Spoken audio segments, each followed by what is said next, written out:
Salut à tous les amis, aujourd'hui on se retrouve pour une nouvelle vidéo. Donc déjà je vous souhaite une bonne année puisqu'on vient d'arriver en 2021, donc bonne année à tous.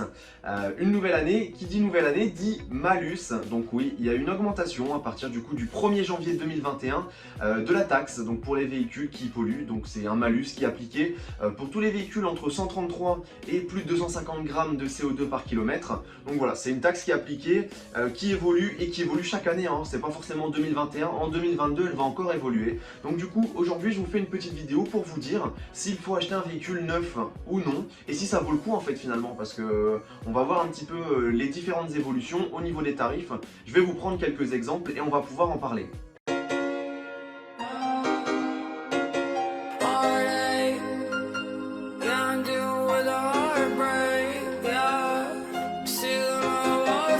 Au niveau donc du coup de l'évolution déjà, je vais vous mettre les grilles ici. Donc il y a le site de l'Argus qui a très bien fait ça. Donc c'est qu'il a mis le tarif qu'on payait en 2020 à l'achat neuf pour un véhicule et en 2021. Donc on voit les différences et on voit aussi les prix de la différence de prix payé. Donc c'est plutôt sympathique, ça vous permet de faire une comparaison et voir si ça vaut vraiment le coup en fait, parce que d'une année à une autre, on peut voir que le même véhicule qui aurait été acheté en 2020 avait une taxe totalement différente. Après voilà, il faut vraiment comparer. Il faut voir si ça vaut vraiment le coup de payer cette taxe, mais de toute façon, on va en parler un peu plus dans cette vidéo. Pour ce qui est du premier exemple, j'ai pris le 5008, donc un 188 chevaux, qui fait 166 grammes de CO2 par kilomètre. Donc l'année dernière, la taxe était de 1629 € contre 2370 cette année. Donc il y a quand même une différence de 740 €, donc ce qui est quand même important pour un 5008, une voiture familiale. Donc voilà, c'est 2370 € à payer en plus de la voiture. Donc pour pouvoir pour pouvoir l'acheter en fait neuve. Donc sachant que cette taxe, si vous achetez un véhicule d'occasion, aura déjà été payée par la personne qui l'aura acheté neuve.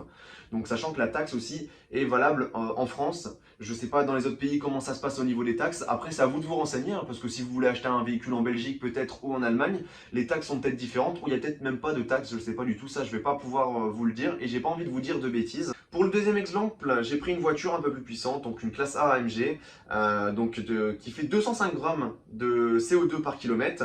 Donc la taxe en 2020 était de 14 881 €, excusez-moi, et là elle passe à 18 188 €, donc il y a quand même 3000 € de différence, donc 3307 € de différence pour être plus précis.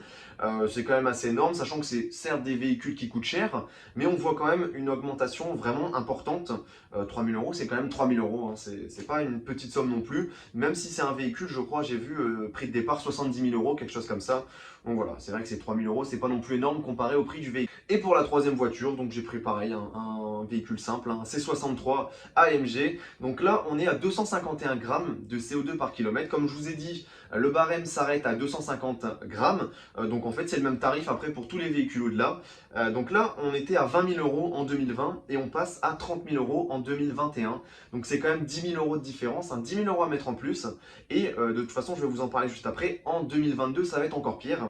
Pour ce qui est de 2022, en fait, pour toutes les voitures qui auront plus de 250 grammes de CO2 par kilomètre, de ce que j'ai entendu, c'est pas encore sûr, mais on va passer à des tarifs qui excèdent en fait les 40 000 €, 2023 50 000. Donc en fait, au plus on va avancer dans le temps et dans les années, au plus les véhicules vont être taxés. Donc que ce soit les véhicules les plus polluants, mais aussi les moins polluants. Donc voilà, tous les véhicules concernés vont être taxés dès qu'ils sont neufs en fait. À partir du moment où vous voulez acheter un véhicule neuf, vous allez être taxé. Là c'est juste un effet en fait qui vise à réduire la pollution globale donc en France. Vous avez dû en entendre parler plus d'une fois, mais voilà, la France veut réduire sa pollution, donc notamment les véhicules qui polluent. On veut les supprimer, on veut les dégager, on veut qu'il y en ait de moins en moins en fait. Et on veut des véhicules qui consomment peu, enfin qui polluent peu plutôt. Donc moi pour mon avis c'est assez dommage je le trouve, parce que on va se retrouver avec admettons une petite voiture sportive. Je prends admettons une Golf 7 GTI, Golf 8 GTI plutôt, parce que la Golf 8 est sortie. Mais bon, admettons je prends la Golf 9 ou n'importe quel véhicule qui va sortir dans les années qui arrivent. On va se retrouver à des véhicules qui coûtent 40 000, 50 000 €, mais dont les taxes vont revenir à 10 000 €. Donc en fait on ne pourra plus acheter une voiture plaisir neuve. Donc après, il y a des personnes qui aiment bien acheter neuf, hein. Et après, il y a d'autres personnes justement qui se tournent vers le marché de l'occasion. Et c'est là où ça va devenir intéressant parce que toutes les voitures sur le marché de l'occasion qui n'auront pas forcément pris, comment dire, de la valeur, hein, puisqu'en fait, une fois que la taxe est payée, c'est perdu. En fait, c'est une taxe qui est totalement perdue. Et je pense pas qu'elle soit inclue d'ailleurs actuellement dans le marché de l'occasion. Peut-être que par la suite, justement, il va peut-être y avoir un retournement du marché de l'occasion où cette taxe sera inclue. Une fois qu'elle sera payée, on l'inclura dans le prix du véhicule et de la décote. Mais bon, ça, c'est pas encore le cas. Mais voilà, moi, mon avis, c'est que je trouve ça vraiment dommage.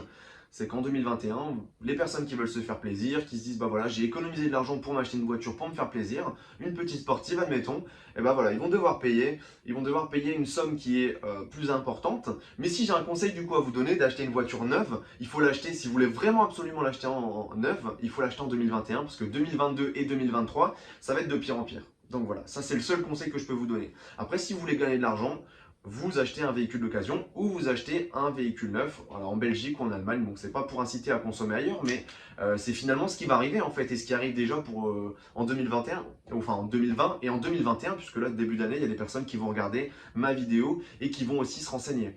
Donc pour ma part, moi si je devais acheter une voiture, j'achèterais une voiture d'occasion. Donc très peu bornée, encore garantie, parce que là aujourd'hui vous allez dans les garages, vous allez chez Mercedes, chez BMW, chez toutes les autres marques, vous avez donc des véhicules avec des grosses garanties. Donc en plus vous avez perdu donc la décote lorsque la voiture est sortie du garage. Vous avez perdu, enfin vous ne payerez pas du coup cette taxe, sachant que peut-être qu'un jour on aura aussi, ça c'est possible, hein, je discute d'un peu de tout et de rien, mais on aura peut-être une taxe pour les véhicules d'occasion aussi. Ça risque d'arriver. Enfin, il y a beaucoup de taxes hein, avec les critères, toutes les taxes, tout ce qui tourne autour en fait, de la voiture. C'est que voilà, l'État veut vraiment brider, en tout cas en France, l'utilisation des voitures et l'utilisation des voitures qui polluent. Voilà, donc c'est un peu malheureux parce que en soi, il y a beaucoup de véhicules qui se retrouvent à ne plus pouvoir sortir les voitures, comme vous avez vu un petit peu là au niveau de Renault, il n'y a pas de Clio 5 RS pour le moment qui est sorti. La 208 GTI, il n'y en a pas non plus. Et on regarde par exemple chez Renault où tous les véhicules sportifs ont été retirés de la gamme. Il ne reste plus que la Mégane 4 RS. Donc qui risque sûrement de sauter aussi. Au niveau de Peugeot, pareil, tout est en train de sauter. Et en fait, toutes les marques sont obligées de réduire donc leur catalogue automobile, tout simplement car sinon ça va être beaucoup trop cher pour les consommateurs et vous allez avoir des véhicules que vous allez acheter neufs qui vont coûter beaucoup trop cher à cause de cette taxe. Et c'est pour ça, je pense qu'aujourd'hui, les constructeurs ont du mal à sortir des véhicules, donc à ressortir des petits véhicules sportifs, et on se retrouve du coup avec des véhicules citadins de façon classique, quoi, qui n'ont pas plus comment dire, de peps, une motorisation un peu plus importante, et il n'y a que les véhicules allemands qui continuent à sortir en fait.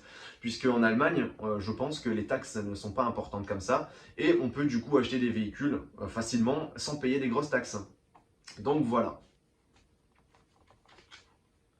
Je pense que du coup cette vidéo qui est courte va toucher à sa fin parce que je vous ai un petit peu expliqué comment ça fonctionnait. De toute façon je vous mettrai le lien dans la description, vous verrez au niveau des malus. Ça vous donnera peut-être une idée et vous allez peut-être aussi réfléchir au fait que si vous auriez acheté votre voiture en 2020, elle vous aurait coûté autant. Et là en 2021 elle va vous coûter beaucoup plus cher. Donc ça fait peut-être réfléchir et se tourner au marché de l'occasion. Donc voilà, ou alors acheter des véhicules électriques ou autres. Mais bon, ça encore une fois, hein, je ne vais pas en parler dans la vidéo. Mais on dit que l'électrique c'est moins polluant, mais ce qu'il ne faut pas oublier c'est qu'il y a les batteries et tout ça. Donc ça sera peut-être l'occasion de faire une autre vidéo aussi là-dessus. Mais voilà, je me sentais un petit peu obligé de vous sortir cette vidéo dès le premier jour. Donc dès le 1er janvier, tout simplement car ça va être un sujet important et beaucoup d'entre vous économisent encore et encore pour acheter un véhicule. Donc voilà, j'espère en tout cas que la vidéo vous aura plu, que vous aurez eu vos réponses à vos questions. N'hésitez pas dans l'espace commentaire si vous n'avez pas eu votre réponse à vos questions à me demander ou à me poser des questions, j'y répondrai. N'hésitez pas non plus à partager la vidéo, à vous abonner et à activer la cloche de notification. Allez, salut tout le monde!